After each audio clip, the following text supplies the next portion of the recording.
Welcome to the Prospective Doctor podcast, brought to you by Med School Coach. Pre-med and medical students alike are encouraged to tune in each week for tips on how to become a strong med school candidate, gain acceptance into the school of your dreams, and succeed on your journey toward residency and becoming a doctor. Hello, everyone. I'm excited to have my very first guest here since I've taken over as the host of the Prospective Doctor. We have Dr. Michael Harrell, who is an ophthalmology resident at the Boston Medical Center and Boston University. Michael and I have actually known each other for many years, and he's had an exciting journey. So I just want Michael to tell me a little bit about yourself. Thanks, Arkita. It's also a pleasure for me to be here on your first episode of The Prospective Doctor. A little bit about myself. I am a native Texan. I was born in a small town north of Houston called Huntsville, Texas, and I pretty much grew up in Dallas.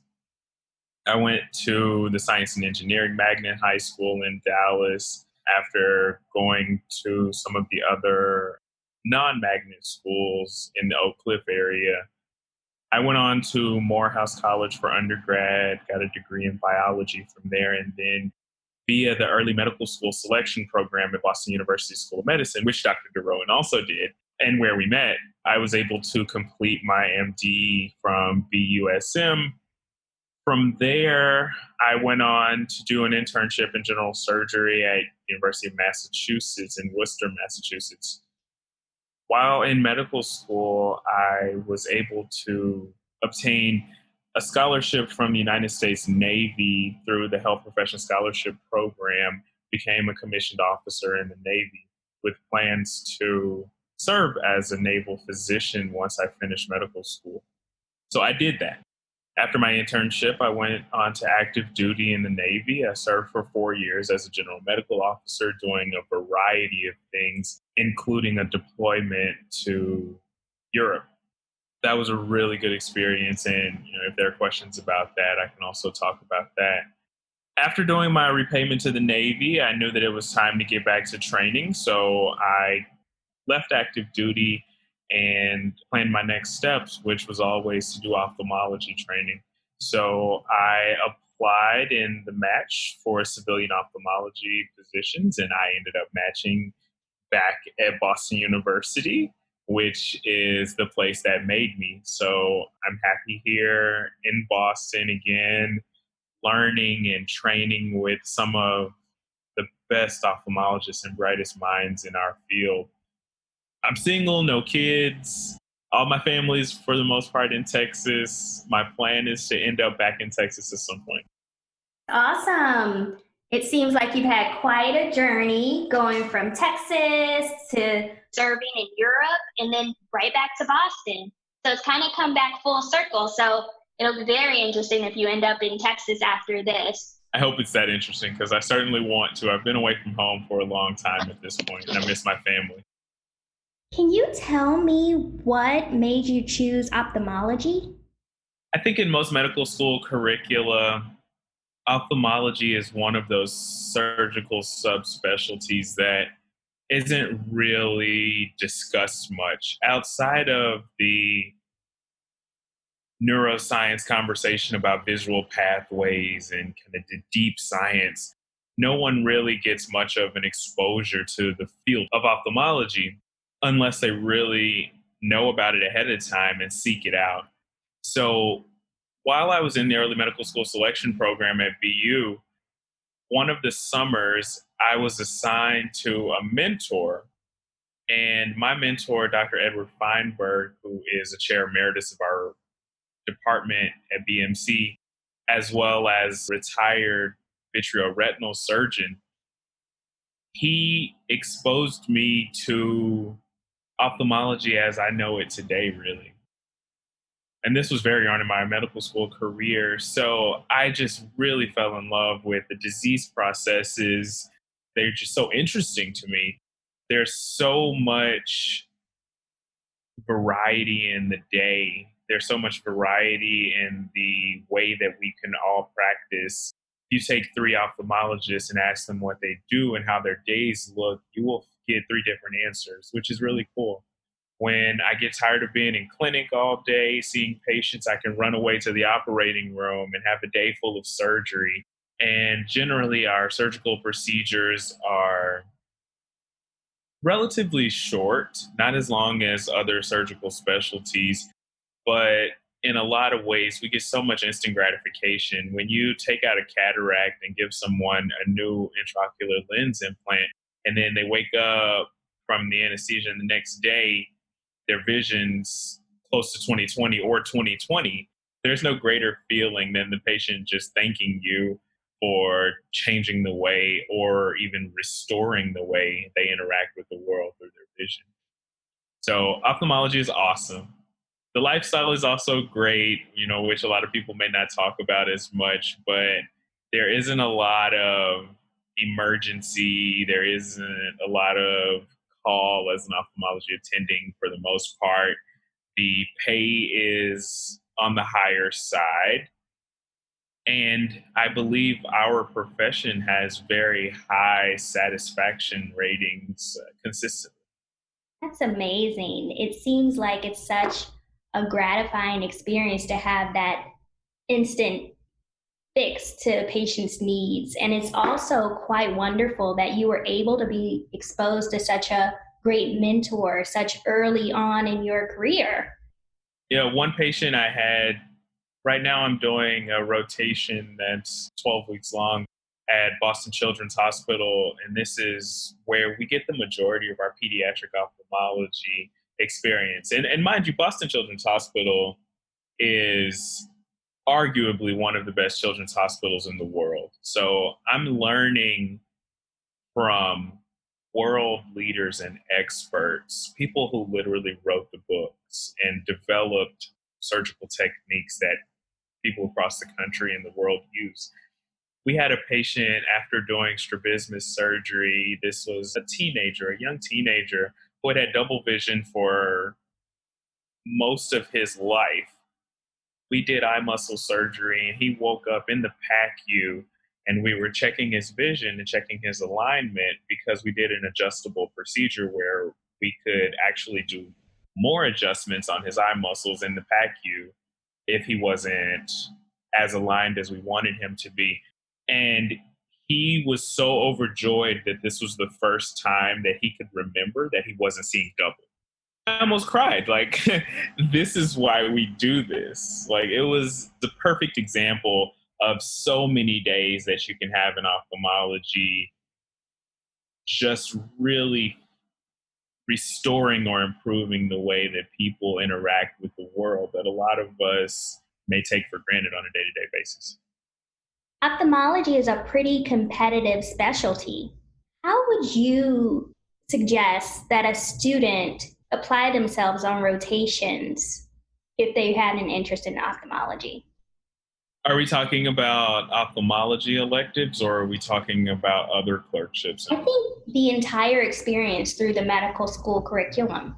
Cool, I can answer both of those. Yeah. So I would say if you know early on that you want to pursue ophthalmology, be sure to strategically plan your electives and rotations during your medical school curriculum to include as much ophthalmology as you can. Outside of traditional clinical rotations in ophthalmology, I even found a rotation that was a quality improvement elective, and I found an ophthalmology attending to do a QI project with. Wow. So I had clinical electives in ophthalmology. I did away rotations in ophthalmology through the military. And then I also had this QI elective that I turned into an ophthalmology elective. So that's one way, be strategic and persistent. And then another way is to find ways to create experiences to learn more about ophthalmology during other rotations. I did neonatal intensive care sub-internship when I was in medical school. And during that, we had to do a presentation, and I chose retinopathy of prematurity to do my presentation on. So that was a way that I satisfied the requirements of the rotation, yet I still took the opportunity to further enhance my knowledge of ophthalmology, even while doing something that was non-ophthalmology. And people may ask, why did you do a NICU sub-I? And I did the NICU sub-I because I really like babies. So that seemed to be the coolest option for me. That sounds like great advice. And it kind of moves me into my next question because it hit on that. But I want us to think outside of ophthalmology and just as medical students in general. You're on the admissions committee for BUSM, and you're also involved in residency interviews and interviews for a pathway program where you matriculate from college to med school directly. What things stand out for you as a great candidate? Oh man, there's so many things in an application package that stand out, and so many things that fade into the background, if you will. One really amazing thing that can stand out, that can really push you over the top, is letters of recommendation. It's not good enough to have the requisite number of recommendation letters. You need to have recommendation letters that are glowing. It's also not good enough to have recommendation letters that are full of fluff. You need to have recommendation letters that are glowing and substantive and written by people who can prove through the letter that they got to know you. If you can have someone who is respected, spent a good amount of time with you doing clinical work or research or community service, and they can say, in maybe not even these exact words, but they can convey, I would love for this person to be my colleague one day. Or if I had a problem with my eyes, I would love for this person to take care of my eyes or to take care of my kids' eyes. That speaks volumes to me.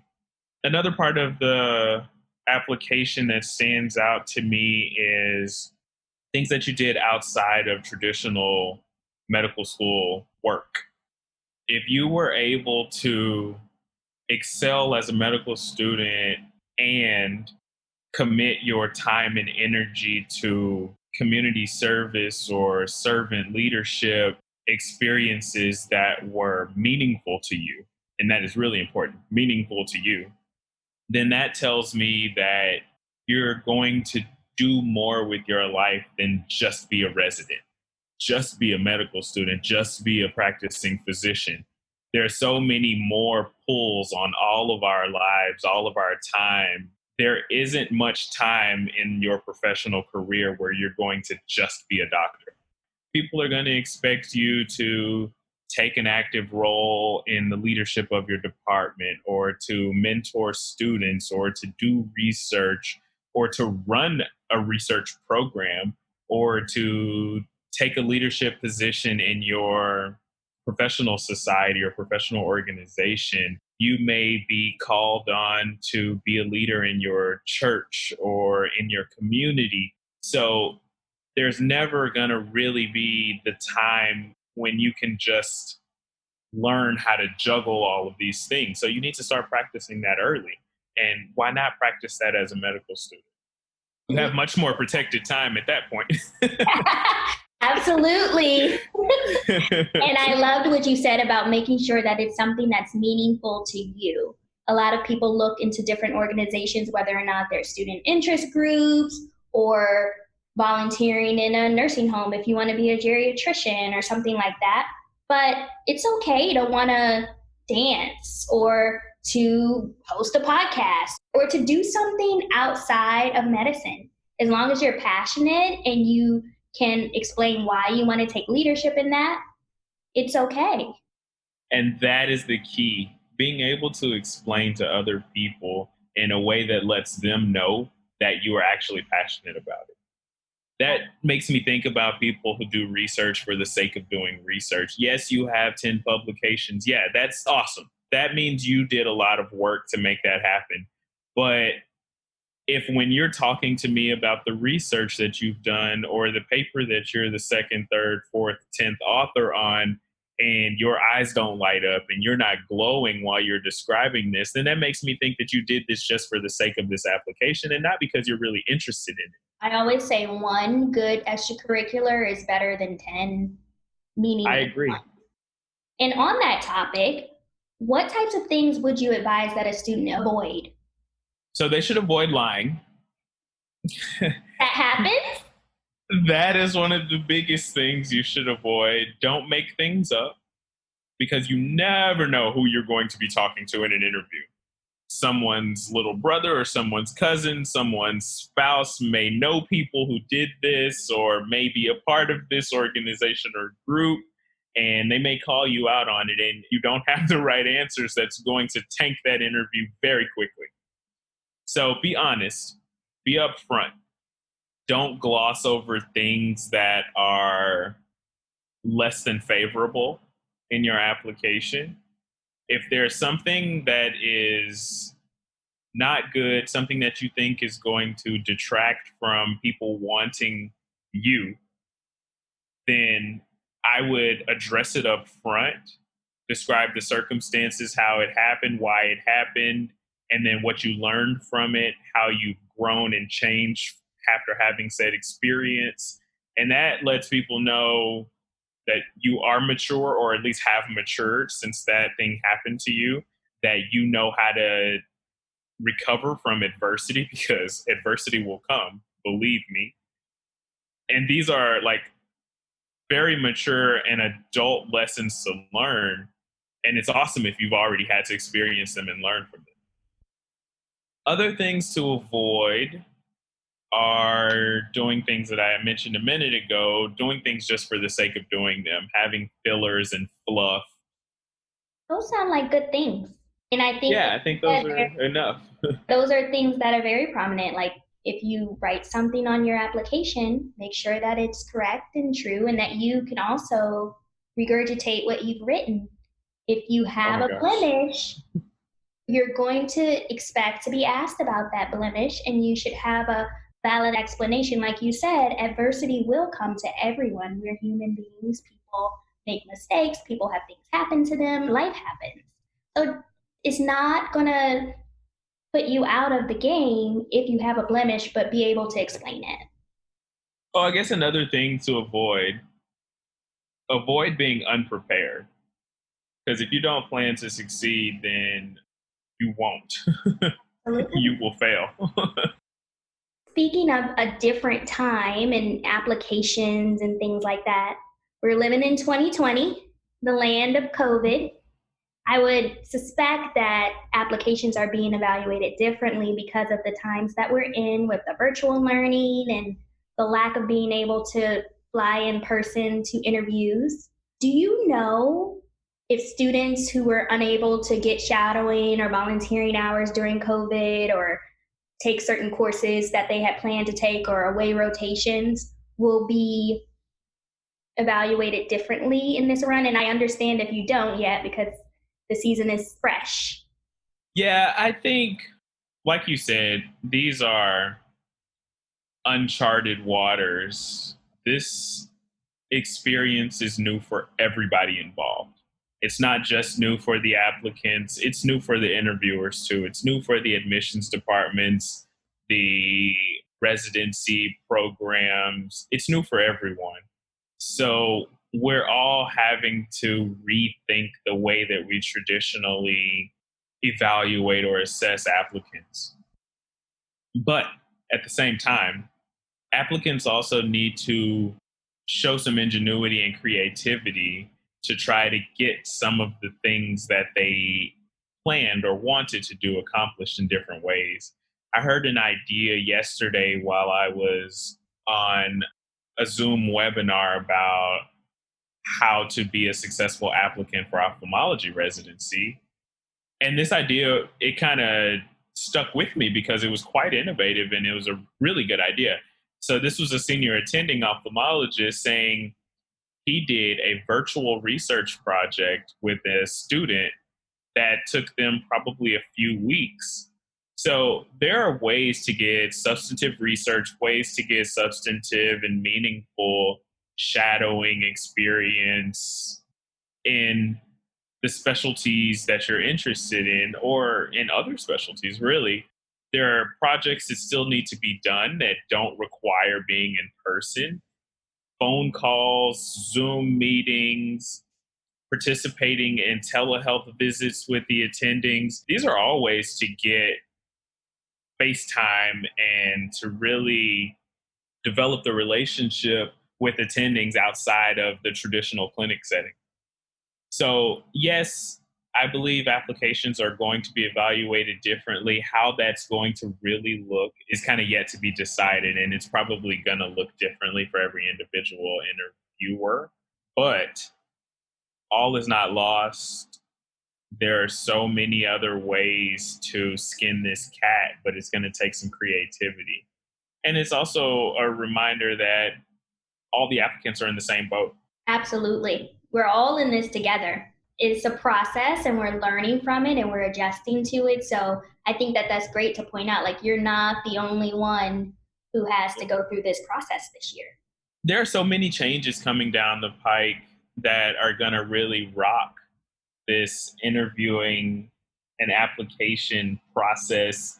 Specifically, step one is going to pass fail. And, there's this question of whether step two is going to be weighted more heavily in the future. No one knows. And these 3-digit numbers make up generally a very small part of the application as a whole. So I would focus much more on trying to be the most well-rounded applicant that you can be. Talk to mentors, talk to advisors, talk to other applicants, and figure out what other people are doing. Pull together some really good ideas and then strengthen your application however you can. Absolutely. I think that that's excellent advice. What would you have to say to a student who is applying to medical school or residency who may not get an acceptance on their first try? I would say if you get knocked down, you have a couple of options. You have probably 3 options, I would say. One of those options is to stay down. I think that's the least desirable option. The second option is to get up and walk in a different direction. And some people may need to do that. Some people may choose to do that. This may not be for you. And that may be a hard pill to swallow, and it may take a lot of mature self-reflection, but this isn't for everybody. And there may be some conversations that people need to have with themselves to figure out, why was I not successful? Maybe some of this is on me. Maybe something I need to do differently. And then the third one is to get back up and run back towards that goal that you were approaching. I've been knocked down before. I laid there for a few minutes. I cried and licked my wounds. And then I got up and called some of my mentors and said, hey, I think you've been through this before. What should I do? What are my steps? Who should I be calling? Who should I be emailing? What do I need to do to get back on track? And then I got back on track. And then later, I fell again. Did the same thing, got back on track. And then I made it to where I wanted to be.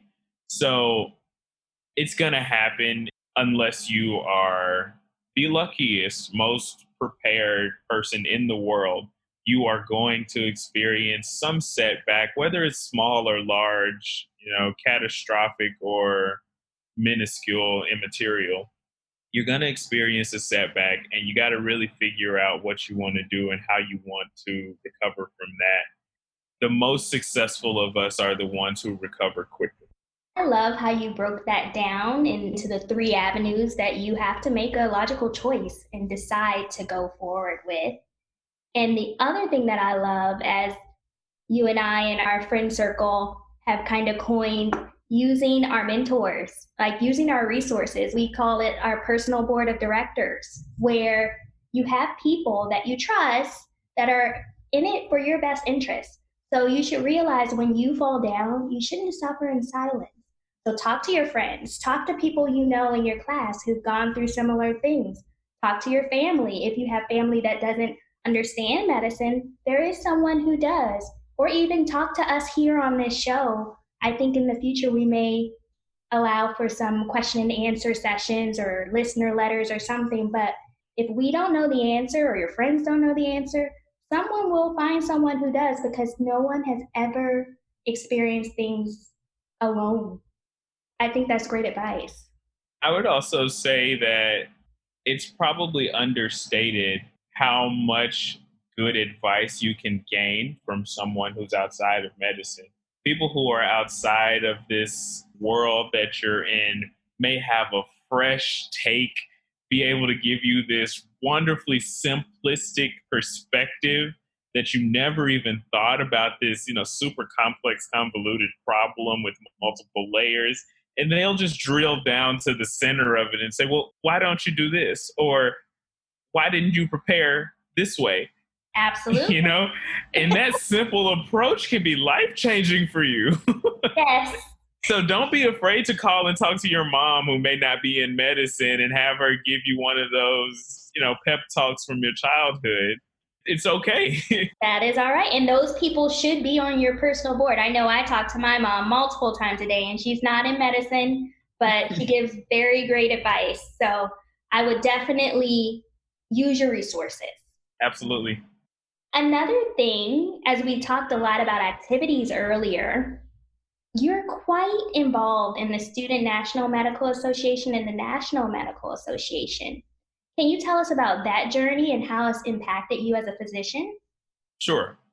So, for those who don't know, the National Medical Association was established in a time when Black physicians were not allowed membership to the American Medical Association in 1895. Over the time, the National Medical Association saw fit to create a subset of itself that was specifically devoted to medical students who were Black as well. The American Medical Association had a similar organization, or has a similar organization called the American Medical Student Association. So the NMA created the Student National Medical Association in 1964. The SNMA decided to become its own organization and then separated from the National Medical Association. So these are national nonprofit organizations that are devoted to supporting, recruiting, maintaining underrepresented individuals in medicine. So when I went to BUSM for medical school, I discovered the SNMA. I'd never heard of MAPS before while I was in undergrad. MAPS is the undergraduate arm of the Student National Medical Association. It's the minority association for pre-medical students. I didn't know about MAPS. So I learned about the SNMA through my interactions with other Black medical students at BUSM. I learned about the things that they did in the community, going to local churches and doing health fairs and linking up with other Black medical students in the New England region and having conferences and supporting each other and really being a family in the medical school. And I just knew that that was something that I needed to be a part of. So I, of course, being me, jumped in it head first. The first year of medical school, I became one of the co-presidents of the chapter. Second year, I was a co-president as well. I went to the SNMA's national conference, which happens in a different city every year. And this is the largest, most wonderful celebration of Black medical students in the country. It is awesome. I drank the Kool-Aid, and I knew that I needed to be a voice. I needed to have a role in the leadership of this national organization one day.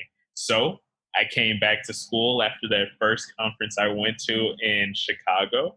and I gathered my personal board of directors, Urquita being one of them. And, it was an awesome thing because you and Carrie Claudia were both national leaders in the SNMA at that point. Kara Lee was the associate regional director at that point.